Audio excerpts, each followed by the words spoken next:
So here's the thing. I got a dog. Dog's a predator. They like to chase things, especially things that move. That activates the prey drive. So I'm going to be practicing my dog's capability to navigate this long line when there's like traffic over there moving about.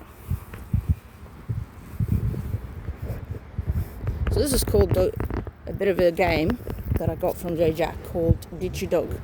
The idea here is, how do we win? Well, we win by scoring the most points. That's the first thing you need to know. You need to know how to score a point. It's simple.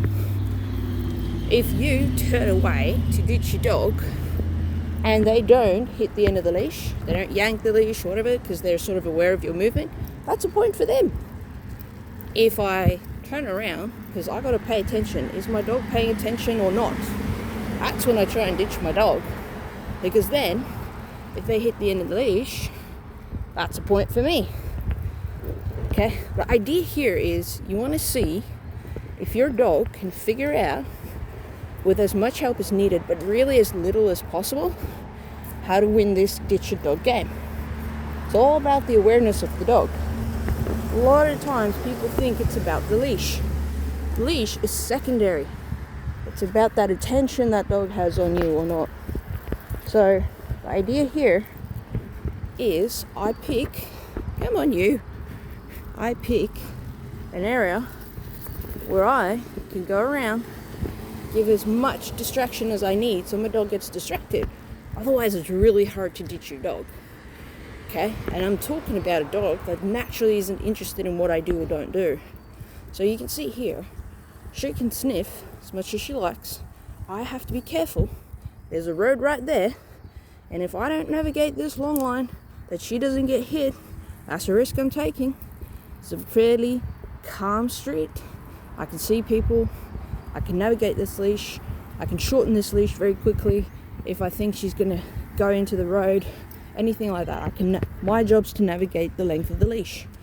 It's not necessarily that she needs to know how long or short that leash is. It's not that. It's that she's learning to pay attention to my movement. Because the thing is, in the older days, when people spoke about pack leaders, they would talk about, well, who's first. The thing is, it's not about who's first in the sense of I'm the boss. It's about whoever's first can see what's going to happen in the front.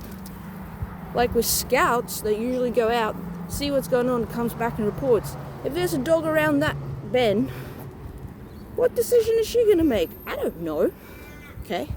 So this whole pack leader thing is more about my opinion about who gets the information first, and then who makes the decisions after that. So for me, a dog walking in front of me doesn't mean she's the pack leader necessarily. But if I'm the one who decides, hey, good girl, where we go, regardless of where my dog is at, I'm naturally the pack leader. I set the pace. I set the direction. I change the direction. Alright? So it doesn't matter if the dog's in front of you. It only matters if you don't understand what you're working on. This way. And if you don't understand what you're working on, if you're not clear, how are you supposed to explain it to a dog? Especially if the dog isn't catching on what you're trying to do in the first place. Now that is some handler skills that some people need to learn because they don't intuitively know it. That's alright. Now watch this. Good kill. Hey, look at that. Caught her. Just let her know. We've been working on my system for a while. Ooh, water. Yum yum. Anywho, so the idea here is I'm ditching her. I'm doing this on a long line because it gives her plenty of time to use her ears, her eyes, all sorts of things. Have the feeling of her feet, of where the leash is going. For her to go, oh, hang on, I think the person at the other end is changing direction. And I've learned that there's an end to this leash. So if I work with that person, I don't need to hit the end of the leash. And I can navigate the world around me. That's a really great start to teaching loose leash walking. Let's go, girl. And enjoying a walk together. If your dog can't walk with you on like a 5-meter long line, think about how much problems you're gonna have on a much shorter leash.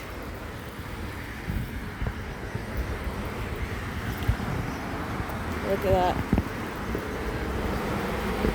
So you can see the cars don't bother her too much. Yeah. The birds, on the other hand, I was a challenge. So I need to be situationally aware. I don't need to be hyper vigilant and scared for birds to pop around. I just need to be aware, like, when birds pop in and out of the picture, where are they? Does she notice them? How does she navigate the leash around them? It's as simple as that. I didn't say it was easy. I said it was simple. Now I gotta be careful here, because I don't know what dogs are over there.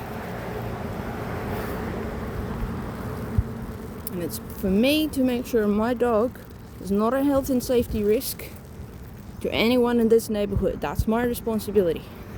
The other side of that coin, she's my responsibility. I'm responsible for her safety and decisions she makes.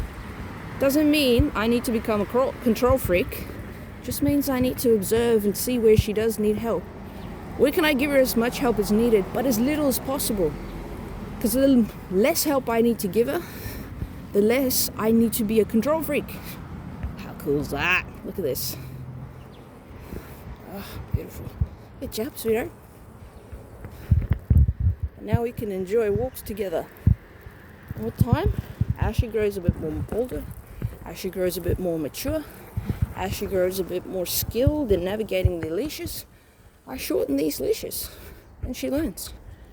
I can do that gradually, or I can test to see how quickly does she adapt to when the length of the leash changes.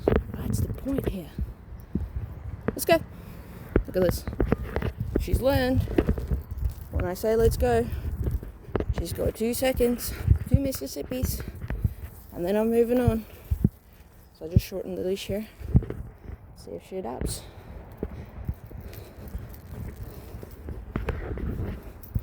What's she trying to do? She's trying to sniff. She don't care for what I want. Very good. Look at that. I've got to make sure that I'm fair on her. She's not always going to know where the leash is going in or around. There. Oh, beautiful. Now watch this.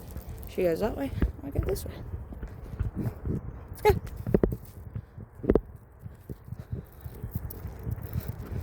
Now, maybe the situation allows me to give her more leash.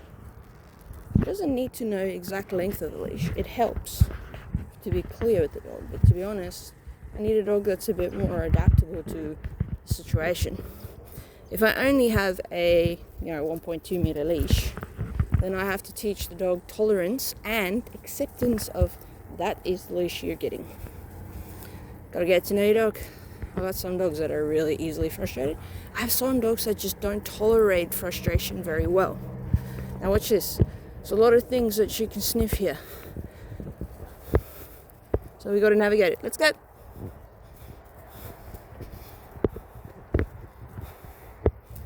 Had a girl.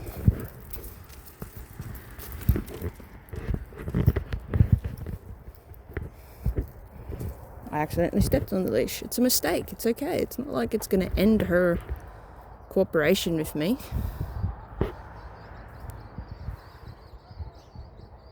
Let's go.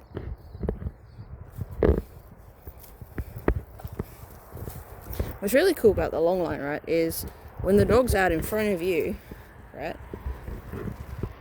So let's see if I can demonstrate. So the dog's out in front of you, right? They've got like the whole leash to sniff as you're walking, passing them and getting to the end. Let's go.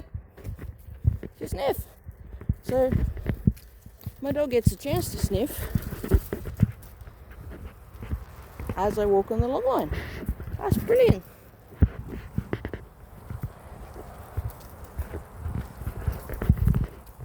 Right, hope you enjoyed this video, because I'm going to end this. I've done this now for over half an hour, even though it only took 10 minutes, because I did this, made another video, I interrupted it with some play. I interrupted it with just sitting on my butt and observing the environment and things. Yeah, hope you enjoyed that video. I'll make some more in the future.